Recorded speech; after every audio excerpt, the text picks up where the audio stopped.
¿Qué tal? Muy buen día. Esperamos estén teniendo una excelente semana de parte de Enigma Digital, un medio de comunicación que es totalmente transparente y que de la misma manera estamos enfocados en el futuro de las juventudes. En esta ocasión tenemos un gran invitado, Daniel Rivera, quien es CEO y fundador de Arte Hosting, de Facturador de México y del blog de tecnología Dominio Libre. Asimismo es socio fundador de VIN Construcción y titular de la cápsula de radio de lunes de tecnología en Radio Fórmula. Muchas gracias, Daniel, por estar aquí y te agradecemos mucho tu presencia y tu tiempo. Al contrario, pues gracias a ti y pues bienvenido, estás en tu casa. Muchas gracias. En esta ocasión vamos a hacer una serie de preguntas, las cuales van a ir enfocadas a que los jóvenes en general puedan aprender acerca del tema administrativo en cuestión de las empresas. Sabemos que actualmente una de las cosas que más competen a los jóvenes es el emprendimiento y otras cuestiones que tienen que ver con cómo se va a deliberar su futuro principalmente. Entonces, ¿te parece si comenzamos? Adelante, adelante. Una de las preguntas que más nos llegan a atañir a nosotros como jóvenes en general es nosotros cómo podemos empezar un negocio o cómo podemos empezar una empresa desde cero, quizá con esta incertidumbre y miedo que tenemos por nuestra edad. Bueno, fíjate que justo estás dándole al clavo porque empezar desde cero fue, digamos que la mayor experiencia que yo tuve. Hay muchos empresarios que tienen las oportunidades de empezar con una plataforma ya o a través de inversionistas y demás. En lo personal yo empecé cero, ¿no? Con un presupuesto de 300 pesos, creo que es accesible para todo el mundo ahorita. Y justo cuando empiezas así es perseverancia. Y de hecho, aunque empieces con inversión, es perseverancia la palabra clave para un empresario, ¿eh? La perseverancia te va a ayudar en los momentos en donde quieres abandonar y dices, lo tengo que hacer.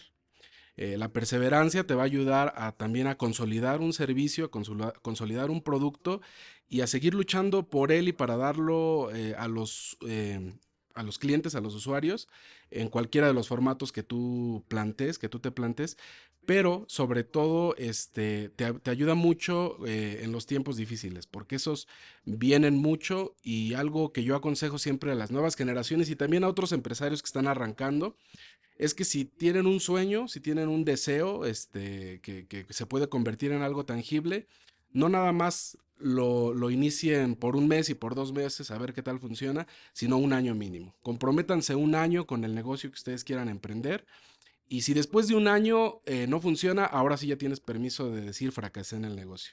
Antes no, no a los 6 meses, no a los 8, no a los 9. Comprométanse mínimo un año, inviertan todo lo que tengan que invertir de tiempo, dinero y esfuerzo, muchos desvelos y pues bueno, la perseverancia es la clave. Vemos que entonces es sumamente importante el aspecto de la dedicación, también esta forma de disciplina que debemos de tener todos por el instinto juvenil quizá y también por lo que mismo mencionas en momentos de crisis o en momentos donde pensemos que las cosas no van a salir bien, tenemos que seguir perseverando como bien lo mencionas.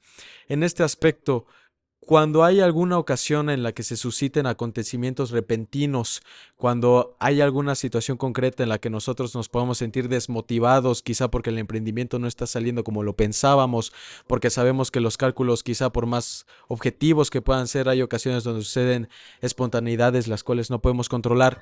¿Cuál es uno de los consejos, cuál es uno de los mensajes que quisieras dar o cómo lo has sabido gestionar tú en torno a estas cuestiones que pueden suceder de la nada? Bueno, yo creo que es algo que me supongo que ustedes conocen bien, que es la resiliencia.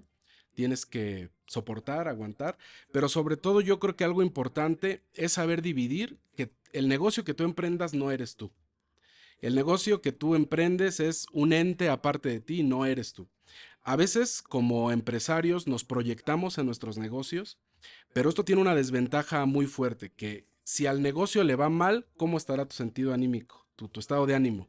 Está mal también, y eso es algo que sí debemos luchar día a día, que si a tu negocio le está yendo mal, tú no eres el que está fracasando, es tu negocio el que no es, a lo mejor la idea de negocios no era la correcta, el plan que hiciste cuando te sentaste y calculaste no era el correcto. Creo que eso es muy importante y sobre todo ya que estás andando, es escuchar al mercado. El mercado siempre te dice lo que tienes que hacer y hay cosas que tú debes de mantener como principios y conocer en qué parte el mercado puede moldearte y en qué parte no. Hay cosas no negociables. El mercado, por ejemplo, te va a decir, oye, quiero, este, siempre, ¿no? Te va a decir, quiero algo más barato. pero a lo mejor tú dices, es que no puedo negociar el precio porque dar barato va a provocar que yo dé un servicio peor y la calidad de mi producto, ese no es negociable, ¿no? Ah, tienes que poner esos principios que tiene tu negocio como no negociables, pero también tienes que ser flexible para saber en qué cosas sí puedes permitirle al mercado moldearte.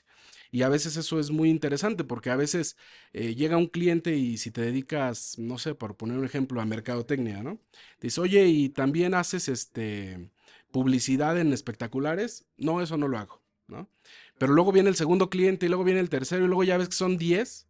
Bueno, a lo mejor es momento de abrir una división para publicidad en espectaculares, ¿no? A eso me refiero con permitir que el mercado también te moldee en algunas áreas. Nos es sumamente interesante el aspecto que mencionas acerca del mercado.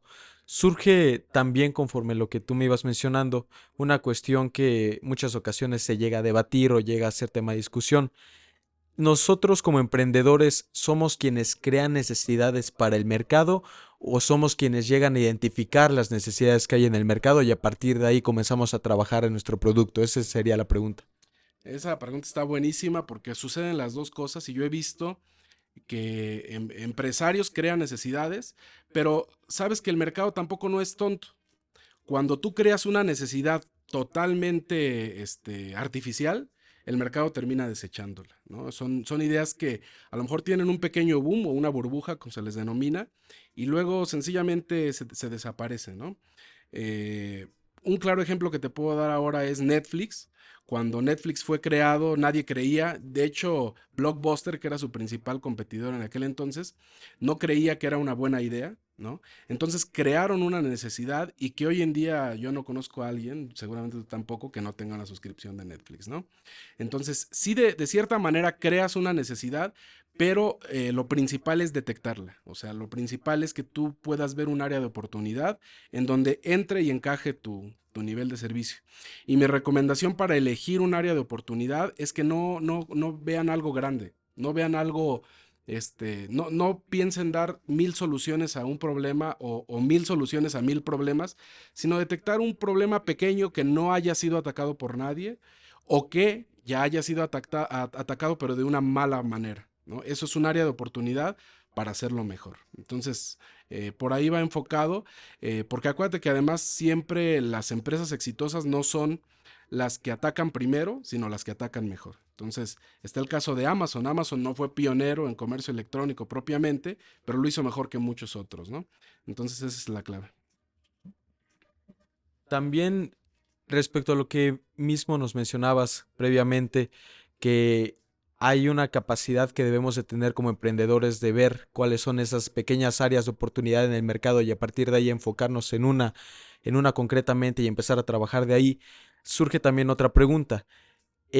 A la hora de que nosotros estamos emprendiendo un nuevo negocio, sabemos que, por ejemplo, aquí en México somos de los países donde los jóvenes llegan a tener más capacidad de innovación.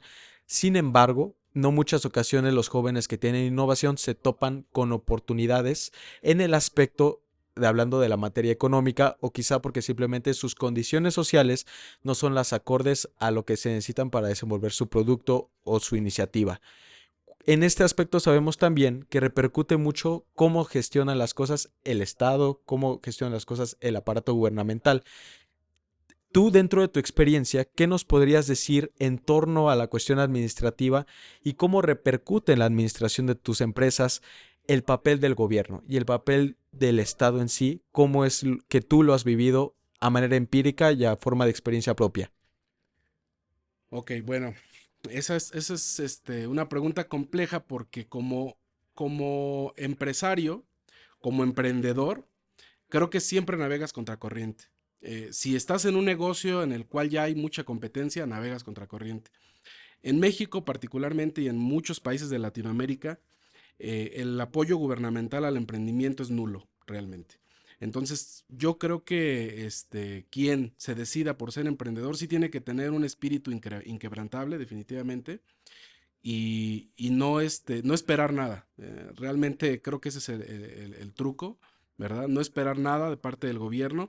Eh, hay que pagar impuestos, por supuesto que hay que pagar impuestos, hay que hacerlo de una forma óptima porque gran parte de la generación de riqueza es optimizar el pago de impuestos que sea el adecuado para tu empresa, que no sea una carga que definitivamente no puedas cargar y tienes que hacerlo no a través de la defraudación fiscal, porque tu negocio va a durar 3 meses, ¿no? Es todo. Sino a través de la optimización fiscal y eso lo haces rodeándote de especialistas en el tema, ¿no? El gobierno, por ejemplo, fíjate que contrario a lo que muchos empresarios he escuchado que dicen algunos, de que el gobierno está ahorcando a las empresas, realmente solo hizo un cambio de paradigma, porque si te das cuenta ni siquiera cambió leyes, lo único que hizo es poner a funcionar las que ya existían, ¿no? Y algunos, me cuento como uno de ellos, algunos nos dolió, nos lastimó, porque ahora sí teníamos que cumplir al 100%. Pero realmente no hay algo que pueda ser muy perjudicial para las empresas. De hecho, si tú analizas los países, el top 10 de países con mayor carga fiscal, México no está entre ellos. Tienes a Dinamarca y obvio, habrá quien puede decir, bueno, es que ellos tienen servicios de primer mundo, sí, pero más del 60% se ven impuestos, ¿no? Entonces, realmente en México no estamos en ese nivel. Sí se puede hacer empresa en México. Obviamente sí tienes que navegar contracorriente, tienes que hacer todo lo que todo lo que no esperas del gobierno, lo que esperarías del gobierno lo tienes que hacer tú, ¿no? Y vuelvo a lo mismo, es perseverancia. Muchas gracias por esa respuesta. Y también hay una serie de palabras que nos acaban de interesar mucho. Está el aspecto que mencionas respecto a la legalidad, que, bueno, quizá México no tiene una de las leyes fiscales más fuertes o más agresivas dentro del sector privado. Sin embargo, nos agrada mucho escuchar el aspecto que mencionas de que todo buen emprendedor tiene que regirse conforme a la legalidad y no salir de ello, puesto que el emprendimiento depende mucho de ese lado, de la transparencia, por decirlo de alguna manera. Estar conforme a lo que nos dicta la ley. Y también haces mención de el grupo de trabajo de especialistas con el que tú has contado.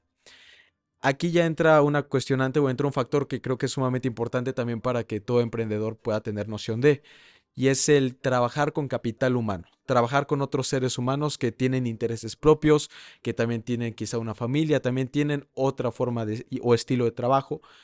Dentro de este entorno y ahondando más en el tema administrativo, ¿cómo es que tú te has sabido dirigir o cómo es que tú has sabido encontrar un equipo de trabajo mediante el cual tú puedas ir rigiéndote para que las cosas te salgan acorde a lo que se necesita? ¿Qué tan difícil puede llegar a ser trabajar con gente con intereses propios y cómo has sabido manejarlo?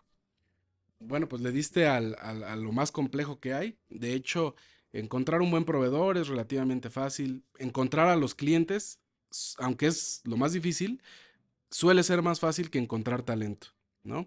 Y talento no me refiero a gente sumamente capacitada, ni mucho menos, sino es encontrar a personas.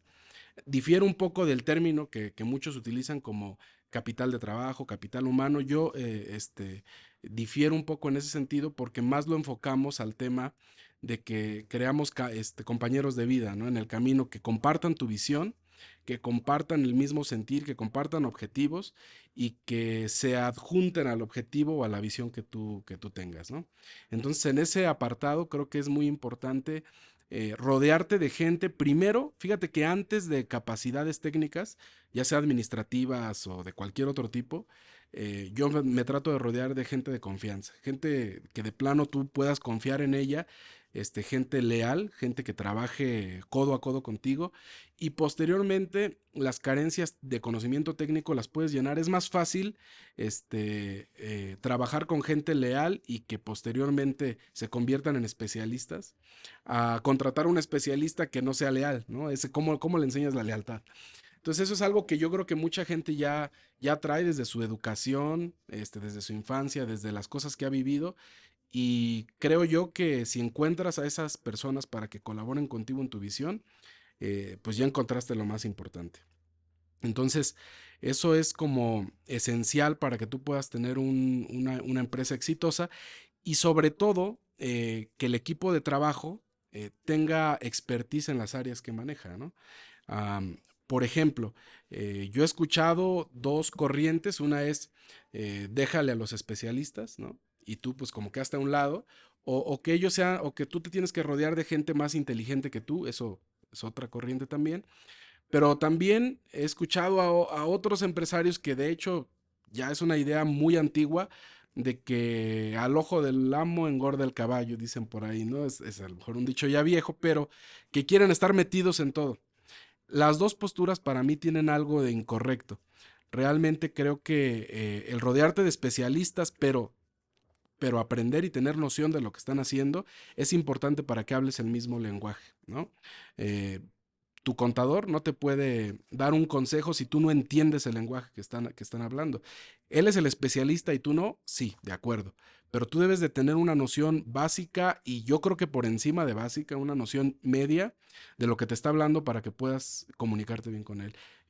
Tratar estrategias y demás es algo que no puedes decidir si tú estás en desconocimiento total, ¿no? Haces justamente mención de un tema que nosotros compaginamos mucho con, y es el aspecto de que, bueno, un buen administrador debe también de tener noción acerca de todas las áreas en las que se están desenvolviendo su equipo de trabajo, y justo como bien lo mencionas, no solamente separarse y fungir el papel del patrón, que nada más está ahí para dirigir, sin más. Ahondando un poco más en este aspecto, hay un tema interesante que ahorita, por lo general en la sociedad, ha ido cambiando. La jerarquía, el aspecto jerárquico en una empresa, en una administración empresarial.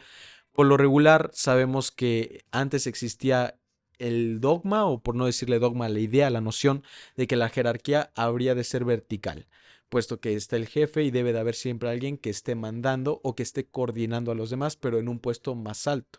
Sin embargo, también hay una cuestionante aquí cuando surge la noción de pensar que la jerarquía en lugar de vertical debería ser horizontal, en el aspecto de que cada quien tiene su área, sin embargo, no hay nadie que esté por encima de los demás. En el aspecto jerárquico, ¿cómo es que tú te has manejado y cuál es lo que mejor te ha funcionado? ¿Un esquema vertical o un horizontal? Fíjate que para contestar rápido la pregunta, horizontal. Pero también hay que reconocer que hay diversos tipos de industria en donde funcionan ambos sistemas de manera conjunta. Por ejemplo, si tú tienes una agencia creativa, una agencia de marketing o de creatividad digital, definitivamente tienes que poner algo muy, muy, muy horizontal porque incluso lo puedes ver hasta en las oficinas modernas, ya se quitó esa tradición de la puerta cerrada y de la oficina en donde nadie ve al jefe. Ahora hay una convivencia y un acceso completo, ¿no? Entonces creo que sí es un modelo digno de analizar porque a partir de ahí tú tienes que arrancar con tu cultura empresarial. Esa es una palabra muy importante, cultura empresarial. Es lo que va a permitir a las personas, es más, es lo que te va a permitir atraer talento, como yo te decía hace un momento, es lo que va a permitirte que las personas quieran participar en tu visión. Si tú no tienes una cultura empresarial definida, para empezar, no vas a poder atraer talento, ¿no? Y si la cultura empresarial que tienes no les gusta, pues tampoco, ¿no? Entonces tú debes de ser muy inteligente en trabajar mucho en tu cultura empresarial y decías, bueno, que el jefe participe en las labores y no nada más dirija. eh, de cierta forma sí, pero también debemos de entender algo muy, muy importante que a muchos emprendedores se les olvida. El dirigir un negocio es dirigir un negocio, no es operar un negocio. El jefe que también se la pasa operando su negocio no lo puede hacer crecer porque el negocio subsiste, el negocio está ahí, pero está estancado, ¿no? La labor de un director es dirigir, ¿no? Y así como la labor de un capitán de un barco es dirigirlo a un buen puerto, de la misma manera un director de empresa tiene que saber dirigir, ¿no? No nada más estar ahí navegando a la deriva.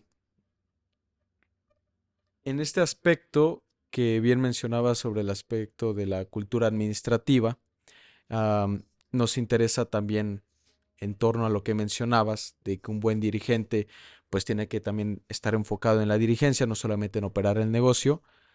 Al tú trabajar con los compañeros de vida, bien como mencionabas, ese término nos encanta, ¿cuál crees tú que es el obstáculo más grande con el que te has encontrado a la hora de tener que encontrar lealtad en un compañero de trabajo? Porque bien lo mencionabas previamente, es lo más difícil es tener la base de la lealtad, tener la base de alguien que tenga la misma cultura de trabajo que nosotros y que siga un mismo objetivo.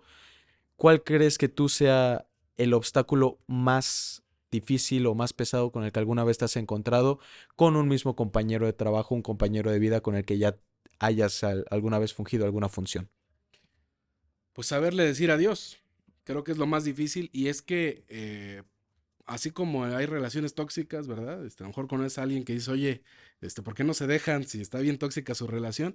Así generamos a veces relaciones laborales también, en donde ya sabemos que esa persona no nos es leal, ya entendimos que no está funcionando muy bien esa relación de trabajo, pero tenemos esperanza de que mejore, de que cambie la situación y demás. Y creo que eso es algo difícil, complicado de lograr, pero que también es lo que te permite subir escalones, saber decirle adiós a las personas a tiempo y creo que es fácil cuando lo platicas con toda honestidad y dices, ¿sabes qué? Creo que tú vas hacia allá y la empresa toda va para acá, ¿no? No estamos en el mismo, con el mismo objetivo, no estamos persiguiendo lo mismo.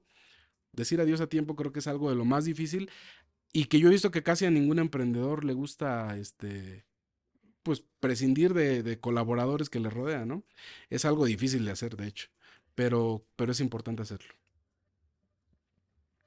Ya para ir cerrando la entrevista, nos agrada mucho saber la perspectiva que tienes en torno a la forma de gestionar una empresa en la materia administrativa, porque vemos que es una un poco más humana a comparación de las distintas teorías que podemos encontrarnos por ahí, una teoría científica quizá que ve a los compañeros de trabajo más como números y rendimiento en lugar de lo que tú mismo nos acabas de mencionar, el saber dialogar, el tener una interacción uno a uno con los compañeros de trabajo en sí y cuando haya discrepancias mencionarlas y si se tiene que decir adiós, que como bien lo mencionas es muy importante, se dice adiós en un diálogo. Para ir cerrando la entrevista, ¿cuál crees que serían 5 consejos primordiales o 5 bases fundamentales más bien que un joven debería de tener a la hora de gestionar su primer emprendimiento? Ok, primero, no sé si te los voy a dar los 5 en orden o en desorden, me agarraste en curva, pero sí tengo algunos que tengo en mente y tengo muy presentes. El primero es perseguir un sueño, ¿no? Eso es importantísimo. Si tú estás persiguiendo el dinero, vas a fracasar estrepitosamente, tu negocio no va a ser exitoso, tú no vas a ser feliz. El dinero es la consecuencia de perseguir un sueño. Cuando tú haces algo que te apasiona, cuando tú haces algo que te gusta, que te llena y que, te lo pongo en estos términos, que podrías pagar por hacerlo, ¿no? En lugar de que te paguen, decías, yo hago esto hasta gratis. Si tú tienes la capacidad de hacer algo de esa manera, esa es una buena persecución de un sueño. Es un muy buen sueño para perseguir. Posteriormente, la constancia y lo que yo te decía, porque a pesar de que estás en el camino del cumplimiento de tu sueño, van a haber momentos sumamente difíciles, van a haber momentos que te van a quebrantar, ¿no? Van a haber momentos que te van a poner en el piso, ¿no? Y que te van a hacer a lo mejor pensar, a lo mejor debí haberme aceptado ese trabajo que me dieron, ¿no? Y ese pensamiento es muy recurrente los primeros 3 años de un emprendimiento. Es muy, muy recurrente. Este, y de hecho, he escuchado el ejemplo de que una empresa es como un bebé, ¿verdad? El primer año no puedes dejarlo solo un momento. Tienes que estar ahí 24/7, en las madrugadas, en los días. Posteriormente, a los 3 años, tienes que empezar a capacitarlo, tienes que empezar a enseñarle cosas que aprenda. A lo mejor ya cuando tiene 5, 6, 7 años, ya es más independiente, pero no le pedirías a tu hijo de 5 años que trabaje, ¿verdad? Y que te dé dinero. Todavía no está en ese tiempo. A lo mejor ya teniendo 15, 16, 17, ya está entrando en ese rubro, pero si te das cuenta es un plan a largo plazo, ¿no? No es algo inmediato y es algo con lo que tienes que invertir mucho, que tienes que tenerlo presente. Ah, no sé en qué número voy, creo que tres. Perseverar, lo he dicho en esta entrevista ya 2 veces, pero de verdad lo considero algo muy, muy importante, la perseverancia.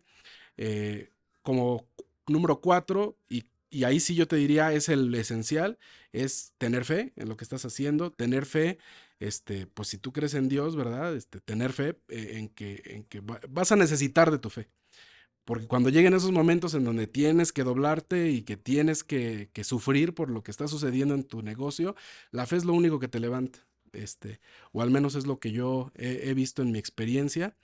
Y es lo que te saca adelante, te da una fuerza que tú no tienes y que a lo mejor necesitas un empuje extra, pues ese es creo que uno de los más importantes. Y pues bueno, sin lugar a dudas, entender que lo que estás haciendo es un trabajo social. Es decir, como empresario no estás aquí para robarle a nadie, al contrario, estás para generar riquezas. Es muy agradable saber que muchas familias dependen del negocio que tú creaste. Es una retribución anímica, es una retribución que nadie te puede pagar por eso, es algo que simplemente satisfactorio. Y creo que en la medida que tú trabajes por tus clientes, pero también por tus colaboradores, puedes de verdad llegar a tener un éxito redondo y sin que eso implica que seas millonario ni mucho menos, ¿no? Creo que cada quien clasificará el éxito como mejor le parezca, pero esa satisfacción de estar bien con tu familia, de estar bien con tus colaboradores y de dar un buen producto a tus clientes es una muy buena clasificación de éxito. Pues la verdad te agradecemos mucho todos los consejos. Sabemos que trabajando mediante estas bases fundamentales, aquellos jóvenes que nos estén observando y que nos estén viendo y estén interesados en el aspecto de la innovación y el emprendimiento, sabrán cómo tener esta visión humana que nos ha encantado mucho conocer de ti. Y sobre todo vamos a empezar a tener otro tipo de emprendedores en México, los cuales aboguen por esta perspectiva y, como bien lo dices, creen riqueza para que las familias que dependan de ellos estén más que felices y en general se haga un aporte social que es necesario para la nación en general. Te agradecemos mucho el espacio aquí en Enigma Digital y esperamos volver a encontrarnos en alguna ocasión. Muchísimas gracias y pues aquí está tu casa. Gracias.